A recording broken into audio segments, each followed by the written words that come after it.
J'ai passé ces 5 mois sans toi à tenter de trouver qui j'étais réellement. J'ai fait des choses que je n'aurais jamais faites dans ma vie précédente. Et j'ai vu des mecs défiler, dans certains je m'en souviens déjà plus du prénom. Je te jure, j'ai fait des choix débiles à en pleurer pendant des semaines. J'ai fait plusieurs fois le mur pour rejoindre des personnes que je n'aurais même pas dû rencontrer. J'ai tenté de m'attacher à tout ce que je pouvais pour pas couler, puis j'ai dérivé. J'ai fait semblant de grandir en affichant un putain de ces sourires sur mon visage, alors que je me suis détruite toute seule. J'ai menti plusieurs fois aux personnes qui me sont plus chères sur n'importe quel sujet.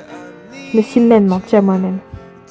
Pendant ton absence, j'ai également fait expirer des tonnes de garçons, leur faisant croire que j'étais folle d'eux, pour les abandonner comme des sous-merdes dans un délai réduit. Je me suis amusée à briser des cœurs parce que le mien est mort. J'ai attendu rien qu'une once de sentimentalité, mais tout ce qui est resté, c'est simplement la sensualité. Tu sais, tu serais pas déçu de t'être éloigné le plus possible de moi. Je suis devenue exactement comme je le voulais pas.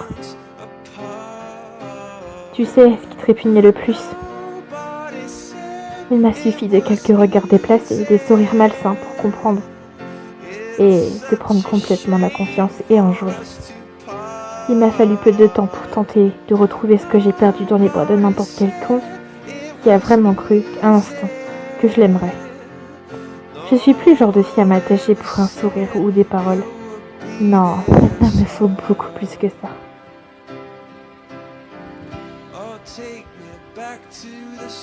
J'ai tenté de me poser. J'ai tenté d'aimer. Mais j'ai foncé droit dans un mauvais côté. Je me suis lassée. Quelques heures plus tard, j'ai tourné vers l'infidélité. Et je n'ai même pas regretté. Puis, pour mon célibat, j'ai fait le mur chez un autre garçon encore. Verre de whisky à la main et on a fait la fête toute la nuit. Puis, je suis allée à l'école, l'air de rien, faisant la fille sage et normale. Il arrive même que parfois une vague d'humanité ressurgit en moi.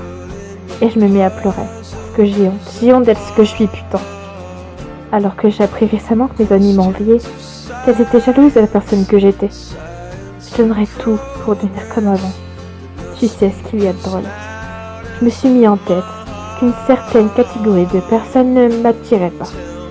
J'ai donc commencé à classer les mecs par signe astrologique. Et je jette tous ceux qui me correspondent pas. Et j'ai finalement découvert que j'étais une nymphe des eaux, brisant des cœurs sans même s'en rendre compte. Que la plupart du temps, le problème ne venait même pas d'eux, même pas des mecs, mais plutôt des rêveries de la fille que je suis. Tu sais, j'ai peur de ne voir aucun changement, aucune amélioration, de devenir encore pire. Alors qu'en fin de compte, tout ce que je veux, c'est être heureuse et normale. Comment peut-on devenir son pire cauchemar à cause de quelque chose qui a changé notre vie? Alors je m'allume cette maudite clope que j'avais dit que je ne toucherais jamais, et je regarde ma vie se consumer en même temps que celle-ci.